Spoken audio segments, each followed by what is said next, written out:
మరొక గంటలో పోలింగ్ ముగియనుంది. సాధారణంగా సమయం ముగిసినప్పటికీ క్యూ లైన్ లో ఉన్న వారికి ఓటు వేసే అవకాశం కల్పిస్తూ ఉంటారు. కానీ జూబ్లీ హిల్స్ లో మాత్రం అలాంటి అవసరం కనిపించేలా లేదు. ఎందుకంటే పోలింగ్ బూతులన్నీ ఖాళీగానే కనిపిస్తున్నాయి.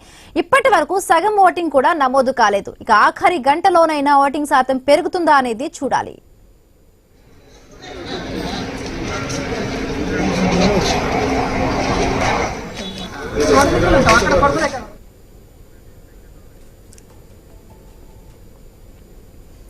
ఇక జూబ్లీ హిల్స్ ఉప ఎన్నిక పోలింగ్ కొనసాగుతోంది. సో ఇప్పటి వరకు కూడా మందకొడిగా కొనసాగుతోంది. 50% వరకు కూడా 50% కూడా పోలింగ్ నమోదు కాని పరిస్థితి. సో అధికారులు ఎంత అవగాహన కల్పించినా కూడా ఇక ప్రజలు ఓటు వేసేందుకు నిరాసక్తిని కనబరుస్తూ ఉన్నారు. ఇప్పటి వరకు ఒక గంట సమయం మాత్రమే ఉంది. గంట సమయంలోనైనా కూడా ఈ పోలింగ్ శాతం పెరుగుతుందా లేదా అని తెలుసుకునే ప్రయత్నం చేద్దాం. మా కరెస్పాండెంట్ ప్రవీణ్ వెంగళరావు నగర్ నుంచి ఆ పోలింగ్ కేంద్రం నుంచి సిద్ధంగా ఉన్నారు లైవ్ లో. Very good evening Pavan. ఏ విధంగా పోలింగ్ కొనసాగుతోంది? ఇక గంట సమయం మాత్రమే ఉంది. గంటలో అయినా కూడా పోలింగ్ శాతం పెరిగే అవకాశం ఉందా? ఎట్లా ఉంది ప్రవీణ్?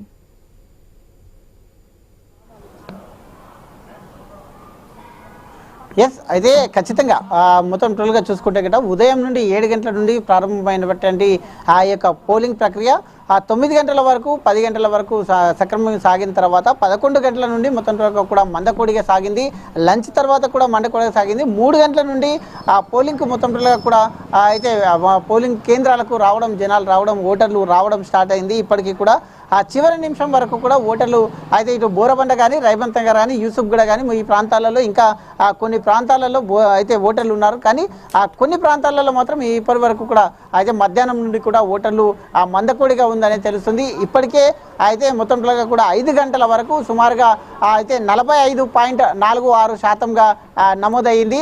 గతంతో పోల్చుకుంటే గత అసెంబ్లీ ఎన్నికల్లో చూసుకుంటే కనుక ఆ జూబ్లీ హిల్స్ నియోజకవర్గంలో 47% ఉన్నటువంటి దాని ఈసారి ఇంకొక 1 అవర్ ఉంది. కాబట్టి 1 అవర్లో ఎంతమంది అయితే మొత్తం కూడా పోలింగ్ కేంద్రాల్లో ఉంటారో 6 గంటల కంటే ముందు ఎంతమంది అయితే పోలింగ్ కేంద్రాలు ఉంటారో వాళ్ళందరికీ కూడా ఓటు వేసే అవకాశం కల్పిస్తున్నారు. మొత్తం చూసుకుంటే కనుక ఆ విధంగా చూసుకుంటే కనుక అయితే అసెంబ్లీ ఎన్నికల్లో నమోదైనటువంటి ఏదైతే పోలింగ్ శాతం ఉందో దాన్ని ఖచ్చితంగా ఈసారి కూడా దాన్ని క్రాస్ చేసే అవకాశాలు ఉన్నాయి. ఈజీగా 50% వరకు వెళ్ళొచ్చు అంటూ కూడా అంచనాలు వేస్తున్నారు. అదేవిధంగా చూసుకుంటే కనుక 17 రోజుల పాటు మొత్తం కూడా హోరాహోరీగా ప్రచారం చేసినటువంటి ఇటు ప్రధాన పార్టీలు అయినటువంటి బీఆర్ఎస్ కానీ, బీజేపీ కానీ, ఇటు మొత్తం కాంగ్రెస్ కానీ మొత్తం కూడా నువ్వా నీనా అనే ఆ విధంగా మొత్తం ప్రచారం కొనసాగించాయి. మొత్తం చూసుకుంటే కనుక ఉదయం నుండి కూడా అయితే వాడివేడిగా మొత్తం కూడా ప్రచారాలు అయితే అక్కడ ఉన్నటువంటి ఏదైతే పోలింగ్ బూత్ల దగ్గర కూడా అయితే కొన్ని చెదురుపాటు అల్లర్లు తప్ప ఇటు బోరబండలో కానీ, ఇటు యూసుఫ్గూడలో కానీ కొన్ని చెదురుపాటు అల్లర్లు తప్ప మొత్తం కూడా ఆ పోలింగ్ శాతం మొత్తం ప్రశాంతంగా జరిగిందంటూ కూడా చెప్తున్నారు. ఈ భారతదేశంలోనే మొదటిసారిగా ఆ డ్రోన్ వ్యవస్థను ఈ యొక్క జూబ్లీ హిల్స్ ఉప ఎన్నికల ద్వారా డ్రోన్ వ్యవస్థను కూడా తీసుకొని రావడం జరిగింది.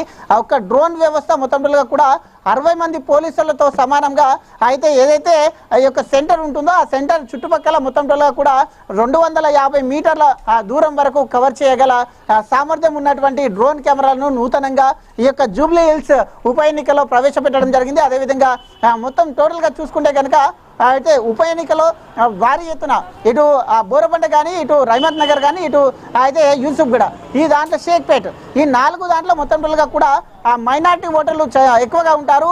ఆ మైనార్టీ మహిళలు కూడా ఓటింగ్ శాతం కూడా మహిళలదే ఎక్కువగా ఉంటుంది. కాబట్టి ఈ యొక్క మైనార్టీ ఓట్లే కీలకంగా మారబోతున్నాయి అంటూ కూడా చెప్తున్న నేపథ్యంలో ఈ యొక్క 3 గంటల నుండి ఆ జనాలు అయితే ఈ యొక్క ఓటర్లు అందరూ కూడా పోలింగ్ కేంద్రాలకు వస్తున్న సమయంలో కూడా ఇప్పుడు చివరి అయితే ఇంకొక 45 నిమిషాలే మిగిలి ఉంది. కాబట్టి ఆ 45 నిమిషాల లోపల ఎవరైతే ఎంతమంది అయితే ఆ ఓటింగ్ లైన్లో ఉంటారో ఆ యొక్క లైన్లో పోలింగ్ బూత్లో ఉంటారో వాళ్ళందరికీ కూడా ఓటు హక్కు వినియోగించుకునే అవకాశాలు ఉంటున్నాయి.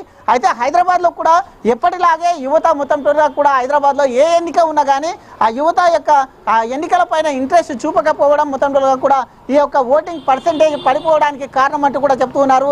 అదేవిధంగా ఇటు ప్రభుత్వ హాలిడే ప్రకటించారు. జూబ్లీ హిల్స్ నియోజకవర్గానికి మొత్తం కూడా ప్రభుత్వ హాలిడేతో ప్రభుత్వ ప్రైవేటు కార్యాలయాలకు అన్నిటికీ కూడా సెలవు ఇచ్చిన నేపథ్యంలో యువత ఎక్కువగా ఓటింగ్కు ఇంట్రెస్ట్ చూపకపోవడమే ఈ యొక్క పర్సెంటేజ్ తగ్గడానికి కారణం అంటూ కూడా చెప్తున్నారు. కాబట్టి ఏది ఏమైనా మొత్తం కూడా అయితే చిన్నపాటి చేదురు మాదిరి సంఘటనలు మినహా జూబ్లీ హిల్స్ ఎన్నికలు మొత్తం టోలుగా ఉప ఎన్నికలు మొత్తం టోలుగా కూడా ప్రశాంతంగా కొనసాగాయంటూ కూడా చెప్తున్నారు. అక్కడ మొత్తం టోలుగా కూడా ఎన్నికల రిటర్నింగ్ అధికారి ఆర్వి కర్ణన్ కూడా మొత్తం టోలుగా కూడా ఇక రహమత్ నగర్ కానీ బోరబండ కానీ ఎన్నికల సరళిని కూడా పరిశీలించారు.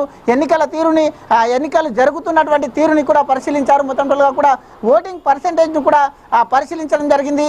దీంతో పాటుగా మొత్తం చూసుకుంటే కనుక జూబ్లీ హిల్స్ ఉప ఎన్నికలు మరి కాసేపట్లో మొత్తం టోలుగా కూడా ఈ ఒక ఓటింగ్ పర్సెంటేజ్ పెరుగుతుంది అనే ఉత్కంఠ అయితే రేగుతుంది అని తెలుస్తుంది.